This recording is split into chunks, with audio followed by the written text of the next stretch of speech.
Hello friends, எல்லாத்துக்கும் அஸ்ஸலாமு அலைக்கும்.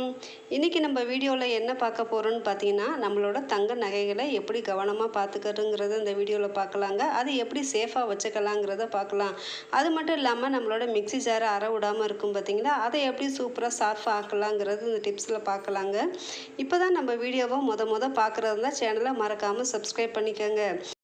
நீங்கள் வீடியோவுக்கு போடக்கூடிய ஒவ்வொரு லைக்கும் எனக்கு அடுத்தடுத்து வீடியோ போடுறதுக்கு மோட்டிவேட்டாக இருக்கும். மறக்காமல் வீடியோவுக்கு ஒரு லைக் போட்டுக்கோங்க. இப்போ வாங்க நம்ம வீடியோக்குள்ளே போகலாம். இப்போ நம்ம பார்க்கக்கூடிய முதல் டிப்ஸ் என்னன்னு பார்த்தீங்கன்னா, இப்போ ஒரு மிக்ஸி ஜார் எடுத்துக்கலாம். இந்த மிக்ஸி ஜாரில் நம்ம ஐஸ் க்யூப் ஒரு 5-6 ஐஸ் க்யூப் போட்டுக்கலாங்க. இது கூட கொஞ்சமாக கல்லுப்பு சேர்த்துக்கலாங்க. சேர்த்துட்டு மிக்சியில் நல்லா பிளெண்ட் பண்ணி எடுத்துகிட்டு வந்துடலாம். இதை நம்ம அரைச்சி எடுத்துகிட்டு வந்ததுக்கப்புறம் பார்த்திங்கன்னா நல்லா நமக்கு பார்க்கறதுக்கு ஒரு மாவு மாட்டம் இருக்கும் பார்த்தீங்களா.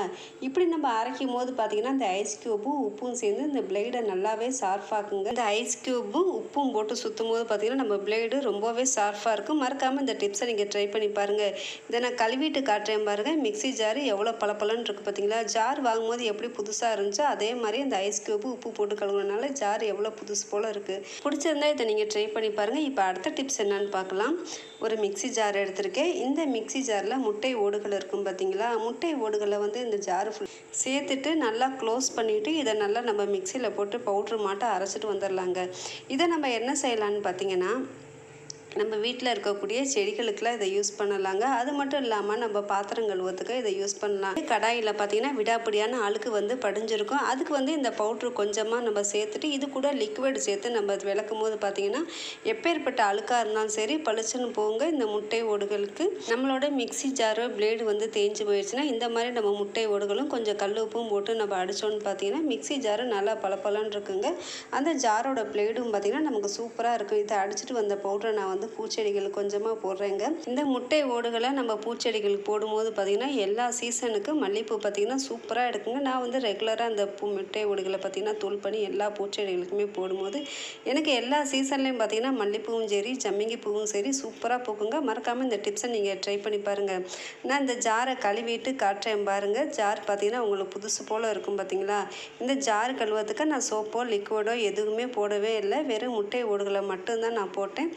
போட்டுட்டு உங்களுக்கு கழுவி காட்டுறேன் பாருங்கள். ஜார் எவ்வளோ பளிச்சுன்னு இருக்குது. பிடிச்சிருந்தா இந்த டிப்ஸை நீங்கள் மறக்காமல் ட்ரை பண்ணி பாருங்கள்.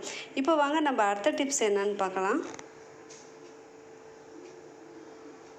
நம்ம யூஸ் பண்ணக்கூடிய நகை பாக்ஸில் நம்ம ஜுவல்ஸ் வச்சுருப்போம் பார்த்தீங்களா. அப்படி வச்சுட்டு நம்ம ஓப்பன் பண்ணி பார்க்கும்போது பார்த்திங்கன்னா இந்த ஜுவல்ஸ்லாம் அப்படியே கசங்கி போயிருக்குங்க. இப்படி இருக்கும்போது பார்த்திங்கன்னா இந்த செயின் விடத்துக்கு நிறையாவே சான்ஸ் இருக்குது. இந்த செயினை நமக்கு ஆடாமல் நல்லா சூப்பராக ஸ்டிஃபாக நிற்கிறது எப்படிங்கிறது இந்த டிப்ஸில் பார்க்கலாங்க. இதுக்கு நான் டபுள் சைடு டேப்பு தாங்க எடுத்திருக்கேன்.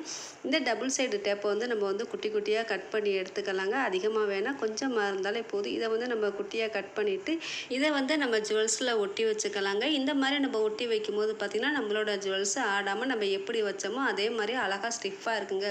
எந்த சைடு ஆடுதோ அந்த சைடு இந்த டபுள் சைடு டேப்பை ஒட்டி வச்சுக்கலாம். இந்த ஹாரத்தோட முகப்பில் நான் டேப்பை ஒட்டி வைக்கிறேங்க. இது உள்ளே ஒட்டிட்டு நம்ம இந்த பாக்ஸில் நம்ம ஒட்டி வச்சிட்டோன்னு பார்த்திங்கன்னா இந்த ஜுவல்ஸ் ஆடவே ஆடாதுங்க. இதை இந்த முகப்புலையும் இந்த மேலே இருக்குது பார்த்திங்களா செயின், அந்த முகப்புலையும் நம்ம இதை ஒட்டி வச்சிட்டோன்னு பார்த்திங்கன்னா இந்த ஹாரம் கொஞ்சம் கூட ஆடவே ஆடாதுங்க. நம்ம ஒட்டி வைக்கக்கூடிய டபுள் சைடு டேப்பு இருக்கும் பார்த்திங்களா, அந்த டேப்பை இந்த ஹாரத்தை ஆட விடாமல் அழகாக சூப்பராக பிடிச்சிக்குங்க. பிடிச்சிருந்தா இதை நீங்கள் ட்ரை பண்ணி பாருங்கள். ஒட்டினதுக்கப்புறம் கொஞ்சம் கூட இந்த ஜுவல்ஸ் கசங்கவே இல்லை. வச்சபடி அழகாக இருக்குது பார்த்திங்களா. இது கொஞ்சம் கூட பிசிறு தட்டாமல் சூப்பராக இருக்கும் பாருங்கள். நீங்களும் உங்கள் ஜுவல்ஸ்லாம் இந்த மாதிரி டபுள் சைடு டேப் போட்டு ஒட்டி வச்சுட்டேன்னு பார்த்தீங்கன்னா உங்களோட ஜுவல்ஸு சேஃப்டியாக இருக்கும். மறக்காமல் இந்த டிப்ஸை நீங்கள் ட்ரை பண்ணி பாருங்கள். இப்போ வாங்க நம்ம அடுத்த டிப்ஸ் என்னன்னு பார்க்கலாம். நம்ம டீ போட்டுட்டு தூக்கி போடக்கூடிய டீ தூள் இருக்கும் பார்த்தீங்களா, அந்த டீ தூளில் சூப்பரான ஒரு டிப்ஸ் பார்க்கலாங்க. அதுக்கு இந்த டீ தூளை நல்லா கழுவிக்கிறேன். எதுக்கு கழுவுறேன்னு பார்த்தீங்கன்னா இந்த டீ தூளில் பால் ஸ்மெல் அடிக்கும் பார்த்தீங்களா, அது வராமல் இருக்கிறதுக்கு அந்த டீ தூளை நல்லா கழுவி காய வச்சு எடுத்துகிட்டு வந்துடுறேங்க. இந்த டீ தூள் பார்த்திங்கன்னா ட்ரையாக இருக்குது. இந்த டீ தூளை நம்ம என்ன செய்யலான்னு பார்த்தீங்கன்னா நம்ம கையில் போட்டு நல்லா தேய்ச்சிக்கலாங்க.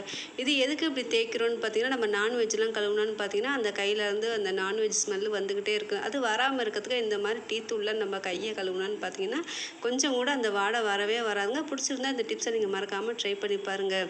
இப்போ அடுத்த டிப்ஸ் பார்க்கலாம். நம்ம வாஷ் பேசனில் தண்ணி அடைச்சிக்கிச்சுன்னா அது வந்து போகாமல் ரொம்ப நமக்கு கஷ்டமாக இருக்குது. நம்ம வந்து கம்பியை வச்சு இந்த ஹோலில் குத்தி விடுவோம் பார்த்தீங்களா, அப்படி குத்தி விடாமல் இருக்கிறதுக்கு இந்த டிப்ஸுங்க. ஒரு வாட்டர் கேன் எடுத்துகிட்டு இதை வந்து லைட்டாக நம்ம புஷ் பண்ணி விடும்போது பார்த்தீங்கன்னா அடியில் இருக்கக்கூடிய அழுக்கு அழகாக போயிருங்க. வாட்டர் பாட்டிலில் நம்ம புஷ் பண்ணும்போது அடியில் இருக்கக்கூடிய அழுக்கு போயிடும். அது மட்டும் இல்லாமல் ஏர் ஃபார்ம் ஆனாலும் சரி சீக்கிரம் போயிருங்க. வாட்டர் பாட்டிலில் ஒரு 2-3 தடவை தாங்க புஷ் பண்ணிக்கிட்டு இருக்கும் போதே அதில் இருக்கக்கூடிய அழுக்கு எல்லாமே கீழே இறங்கிருச்சு. இந்த டிப்ஸ் வந்து நம்ம சூப்பராக யூஸ் பண்ணலாங்க. இனிமேல் வாஷ் பேசனில் தண்ணி அடைச்சிருச்சுன்னா நமக்கு கவலையே வேணாங்க. இந்த மாதிரி ஒரு வாட்டர் பாட்டில் இருந்தாலே போதும், நம்ம ஹோஸில் இருக்கக்கூடிய அழுக்கு வந்து சூப்பராக இறங்கிடும். பிடிச்சிருந்தா இந்த டிப்ஸை நீங்கள் மறக்காமல் ட்ரை பண்ணி பாருங்கள். இப்போ வாங்க நம்ம அடுத்த டிப்ஸ் என்னன்னு பார்க்கலாம். இதுக்கு பார்த்தீங்கன்னா கொஞ்சமாக டீ தூள் தாங்க எடுத்திருக்கேன். இந்த டீ தூளில் நம்ம வாஷ் பேசனை வந்து கழுவும் போது பார்த்தீங்கன்னா இந்த வாஷ் பேசனில் இருக்கக்கூடிய விடாப்பிடியான அழுக்கெல்லாம் இருக்கும் பார்த்தீங்களா, அந்த வாஷ் பேசன் துருப்பிடிச்ச மாதிரி இருக்கும். சில்வர் வாஷ் பேசனாக இருந்தால் லைட்டாக எங்கேயாச்சும் துருப்பிடிச்ச மாதிரி இருக்கும். அதுக்கு வந்து நம்ம இந்த டீ தூள் போட்டு தேய்க்கும் போது பார்த்தீங்கன்னா அந்த விடாப்பிடியான கரையும் சரி துருப்பிடிச்ச கரையும் சரி சூப்பராக போகுங்க. மறக்காமல் இந்த டிப்ஸை நீங்கள் ட்ரை பண்ணி பாருங்கள். நான் கழுவிட்டு காட்டுறேன் பாருங்கள். வாஷ் பேசனில் எந்த ஒரு அழுக்கும் இல்லை. வாஷ் பேசன் நீங்கள் இனிமேல் டீ தூளை தூக்கி போடாமல் இந்த மாதிரி வாஷ் பேசனுக்கு கழுவ யூஸ் பண்ணிக்கோங்க. பிடிச்சிருந்தா இதை ட்ரை பண்ணி பாருங்கள். இப்போ வாங்க நம்ம அடுத்த டிப்ஸ் என்னன்னு பார்க்கலாம். வந்து சின்னதாக ஒரு பவுல் எடுத்திருக்கேங்க. இந்த பவுலில் ஒரு 1/2 ஸ்பூன் அளவு வந்து காஃபி தூள் சேர்த்துக்கலாங்க. நீங்கள் யூஸ் பண்ணக்கூடிய எந்த காஃபி தூளாக இருந்தாலும் சரி கொஞ்சமாக சேர்த்துக்கலாம். இதில் வந்து 1/2 டீஸ்பூன் வந்து மிளகாய் தூள் சேர்த்துக்கலாங்க. சேர்த்துட்டு இதை நல்லா மிக்ஸ் பண்ணிவிட்டு இதில் வந்து ஒரு 1/4 ஸ்பூன் அளவு தண்ணி சேர்த்துக்கலாம். அதிகமாக தண்ணி சேர்க்க வேணாம், 1/4 ஸ்பூன் தண்ணி இருந்தாலே போதும். இதை சேர்த்துட்டு நல்லா நம்ம மிக்ஸ் பண்ணும்போது பார்த்திங்கன்னா இது நமக்கு நல்லா ஒரு பேஸ்ட் மாட்டம் இருக்குங்க. இதை நம்ம என்ன செய்யலான்னு பார்த்தீங்கன்னா, நம்ம வீட்டில் யூஸ் பண்ணிக்கிட்டு இருக்கக்கூடிய பாத்ரூமாக இருந்தாலும் சரி கிச்சனாக இருந்தாலும் சரி நைட் டயத்தில் பார்த்திங்கன்னா பல்லி கரப்பாம்பூச்சி எல்லாமே வருங்க.